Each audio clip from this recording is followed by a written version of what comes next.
Olá, amigos do canal, sejam bem-vindos para vídeo novo que tem como objetivo abençoar a sua vida. Pessoal, para quem não me conhece ainda, sou Júnior, estudante das Escrituras Sagradas, pesquisador, pregador do Evangelho de Cristo. E tem como objetivo nesse canal fazer que você entenda de forma fácil e objetiva as Escrituras Sagradas. Muita gente já tem comentado no meu dia a dia, as pessoas que tenho contato, né, principalmente nas minhas redes sociais, sobre essa facilidade que está trazendo para eles aí o entendimento, né? Gente que tinha dificuldade em entender, falou, Júnior, não entendia isso, não entendia aquilo. Então, quando eu criei esse canal, foi com esse objetivo, explicar. Deus me abençoou com o dom de ser um facilitador para que as pessoas entendam. Pessoal, hoje eu quero compartilhar com vocês João capítulo 9. E se você gostou desse vídeo, se inscreve aqui embaixo e compartilhe com quem gosta de ouvir esses tipos de mensagem edificante. Amém? Está escrito assim, ó. E passando Jesus, viu um homem cego de nascença, e os seus discípulos lhe perguntaram, dizendo, Rabi, mestre, quem pecou? Este homem ou seus pais, para que ele nascesse cego? Quando os discípulos perguntam isso, porque havia no Antigo Testamento sobre bênção hereditária e maldição hereditária. Se você observar uma coisa que pouca gente sabe, né? Em Deuteronômio, capítulo 28, poucas pessoas pregam e ensinam sobre isso. Ele faz parte dos 5 livros que Moisés pediu para escrever. Ele narrava e os escribas, os escrivões daquela época, escreviam em pergaminhos para registrar aquelas leis, aquelas instruções, aquelas doutrinas, os ensinos, que ele tinha como inspiração, manter uma ordem, evitando que as pessoas pecassem, e havia um desenvolvimento da nação, por assim dizer, em santidade. Ter entenda bem, quando os discípulos falaram aquilo para Jesus, eles acreditavam que haveria a possibilidade de ter aquele homem, os pais dele, um pecado tão grande que foi afetado o filho, como cegueira de nascença. E Jesus, para quebrar aquela cegueira de entendimento daqueles discípulos, aquela distorção da verdade, aquela falta de compreensão do que aquele homem estava passando, eles tiveram um pré-julgamento, mas não foi por maldade que eles tiveram um pré-julgamento. Falaram, não, esse homem só pode estar cego porque deve ter acontecido alguma coisa lá atrás, alguma coisa ele fez. E esse episódio, você vê alguns amigos de Jó, no livro de Jó, achando também que Jó tinha pecado por ter acontecido um monte de coisas ruins com Jó, num período da vida dele. Então, olha o que Jesus declara no versículo 3 aqui, ó. Jesus respondeu aos seus discípulos, ali Jesus vai ensinar aos seus discípulos, ó. Nem ele pecou, não foi esse homem que pecou, e nem os seus pais que haviam pecado, para que assim ele nascesse. Mas isso aconteceu para que se manifestem nele as obras de Deus. Ué, o homem nasceu cego para que se manifestasse a glória de Deus. Olha o que está o versículo 4 aqui, ó. Vai abrir mais o leque do seu entendimento aí, ó. Sua visão. Convém que eu faça as obras daquele que me enviou, enquanto é de dia. A noite vem, quando ninguém pode trabalhar. Enquanto estou no mundo, sou a luz do mundo. Isso é Jesus declarando aos seus discípulos, ensinando. Versículo 6. Tendo dito isto, cuspiu na terra e com a saliva fez uma espécie de lodo, né, um barrinho ali, e untou com o lodo os olhos do cego. Jesus cuspiu na terra, formou ali uma espécie de barro e tacou nos olhos daquele homem.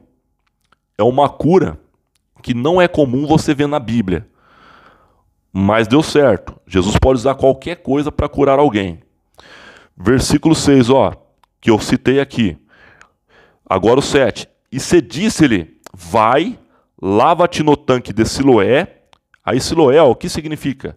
Era o tanque que significa do enviado. A palavra Siloé significava naquela época o tanque do enviado. Depois que ele tacou o barrinho lá, o lodinho que ele fez lá, nos olhos do cego, e os discípulos, todo mundo admirando, olhando ao redor, olha o que ele está fazendo. Ninguém nunca tinha visto isso. E com certeza, estando lá naquela época, eu ia me admirar também da forma que ele estava fazendo. Quando tacou ali, ele falou, agora vai e se lava no tanque de Siloé. E aquele homem foi, ó. Foi, pois, e lavou-se e voltou vendo. Terminou de lavar ali, o milagre se manifestou. Versículo 8. Então os vizinhos e aqueles que dantes tinham visto que era cego diziam, não é este aquele que estava sentado e mendigava? Uns diziam, é este. E os outros, parece com ele. E ele dizia, sou eu sim. Versículo 10. Diziam-lhe, pois, como você passou a enxergar agora, abriu seus olhos? Versículo 11. Ele respondeu e disse-lhes, o homem chamado Jesus fez o lodo, e untou-me, e ungiu os olhos, e disse-lhes, vai ao tanque de Siloé e se lava.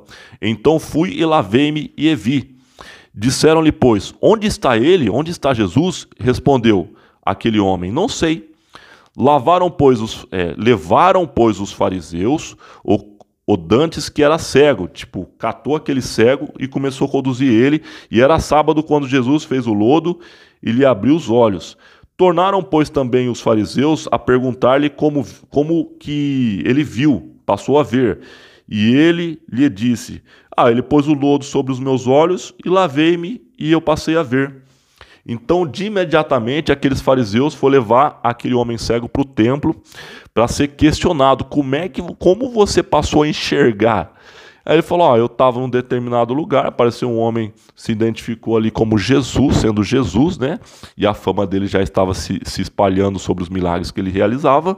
E, de repente, ele fez esse ato de pegar, fazer um lodo ali, um barro no chão ali, cuspiu, passou nos meus olhos e falou para mim se lavar no tanque de Siloé. E o testemunho daquele homem ia se propagando e chamando mais a atenção das pessoas voltadas para Jesus. Veja o versículo 16. Então, alguns dos fariseus diziam, este homem não é de Deus, pois não guarda o sábado, porque aquele homem foi curado no sábado. Só que Jesus já quebrou essa doutrina do sábado. E antigamente eles acreditavam que o sábado era o descanso, então não podia curar no sábado. Aí diziam outros, como pode um homem pecador fazer tais sinais? Outros já tinham opiniões divididas ali.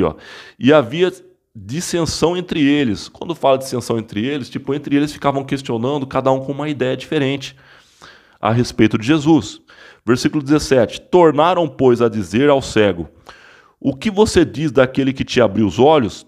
E o cego respondeu, e ele respondeu, ele é profeta. Os judeus, porém, não creram que ele tivesse sido cego e que agora voltou a ver, enquanto não chamaram os pais do que agora aquele homem passou a ver. Do tipo assim, além de não acreditar ainda que ele era cego, todo mundo pasmado, com vários tipos de pensamentos diferentes a respeito de Jesus, falou, chama os pais dele lá para falar a respeito disso. Eu quero a verdade aqui. Aí chegou os pais daquele homem, começou a falar, não, realmente ele passou a ver, mano, não sabia nem o que tinha acontecido. Olha o que vai acontecer no versículo seguinte, Versículo 19, e perguntaram-lhe dizendo, perguntou para os pais dele, é este vosso filho que vocês dizer ter nascido cego? Como é que aconteceu que ele passou a ver agora? Seus pais responderam e disseram-lhe, sabemos que esse é o nosso filho e que nasceu cego. Mas, como agora ele passou a ver, nós não sabemos.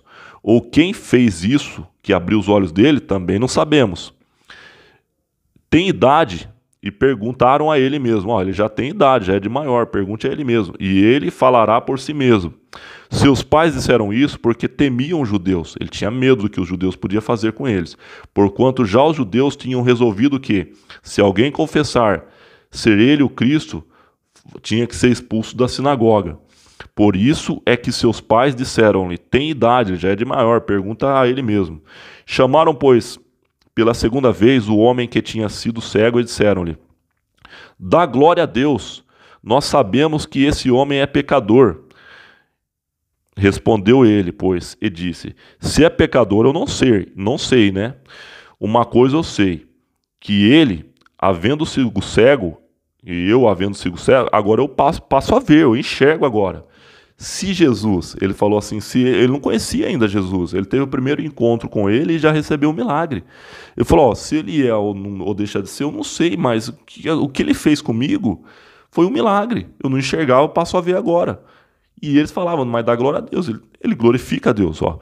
Respondeu-lhe então, ó, já vou-lo e disse o que eu não ouviste, tipo, eu não tinha visto ele antes, para que eu quereis tornar a ouvir. Quereis vós, porventura, fazer-vos também seus discípulos? Você quer que a gente também se torne discípulos desse homem? Então os injuriaram e disseram, discípulo dele seja tu, pois, porém, somos discípulos de Moisés. Aqueles homens do templo, eles acreditavam que eles eram discípulos de Moisés, do Antigo Testamento, né? Que eles estavam 100% com a razão e com a verdade. Estavam ali em questão de doutrina. Nós bem sabemos que Deus falou a Moisés, mas esse não sabemos de onde é. E detalhe, viu? Vou falar aqui, abrir um paralelo para vocês entenderem aqui, ó. Fazer uma observação. Esses homens que diziam ser religiosos daquela época, Jesus tem uma parte que ele fala assim, ó, vocês são como sepulcros calhados, têm aparência por fora, mas por dentro estão podres. Um sepulcro, né? O lugar onde enterra as pessoas ali, imagina um caixão. Praticamente, por fora, a pessoa tem uma aparência boa, mas por dentro encontra toda espécie de podridão. Só uma observação aqui para vocês entenderem. E lá na frente você vai ver que isso que eu estou dizendo ainda vai fazer um sentido maior, conforme você acompanhar os próximos vídeos. Versículo 29. Nós bem sabemos que Deus falou a Moisés, mas esse não sabemos de onde é. O homem respondeu-lhes, nisso, pois, está a maravilha, que vós não saibais de onde ele é, e me abrisse os olhos. Olha que maravilha é essa, eu não sabia nem de onde ele é, mas ele abriu os meus olhos, tipo, ninguém tinha feito isso antes. Ora, nós sabemos que Deus não ouve os pecadores, mas se é alguém que é temente a Deus e faz a sua vontade, esse a Deus ouve. Quebrou os caras ali mesmo no argumento deles. Ó, a gente sabe que se o cara é pecador, como que ele de fato se comete uma atrocidade de pecado, por assim dizer? Vive pecando e não está nem aí com as coisas de Deus. Como que Deus vai ouvir um cara desse? Mas se esse cara está ouvindo a Deus, ele está realizando milagres, com certeza, ó, ele testifica a respeito de Jesus de forma indireta. Desde o princípio do mundo, nunca se houve que alguém abrisse os olhos de um cego de nascença. Vou repetir o versículo 32. Desde o princípio do mundo, nunca se houve que alguém abrisse os olhos de um cego de nascença. Jesus estreou isso aqui, ó. Ele fez a estreia desse tipo de milagre. Se esse não fosse de Deus, nada poderia fazer. Se Jesus não fosse de Deus, nada poderia fazer. Responderam e eles disseram-lhe, tu és nascido todo em pecados e nos ensinas a nós? E o pessoal da sinagoga ficou bravo com aquele homem. Ó. Começou a testificar a respeito de Jesus. Você nasceu em pecado e quer ensinar a gente? Aí expulsaram aquele homem que tinha recebido o milagre da sinagoga. Tirou ele da sinagoga, da presença deles. Jesus ouviu que os tinha expulsado e encontrando-o disse-lhe, crês tu no Filho de Deus? Quando Jesus ficou sabendo que aquele homem tinha sido expulsado da sinagoga, Jesus foi ao encontro daquele homem e disse assim, ó, você crê no Filho de Deus? Ele respondeu e disse, quem é ele, Senhor, para que eu nele creia? E Jesus lhe disse, tu já o tens visto, e é aquele que fala contigo. Ele disse, creio, Senhor, e o adorou. E disse-lhe Jesus, eu vim a este mundo para juízo, a fim de que os que não veem, vejam, e os que veem, sejam cegos.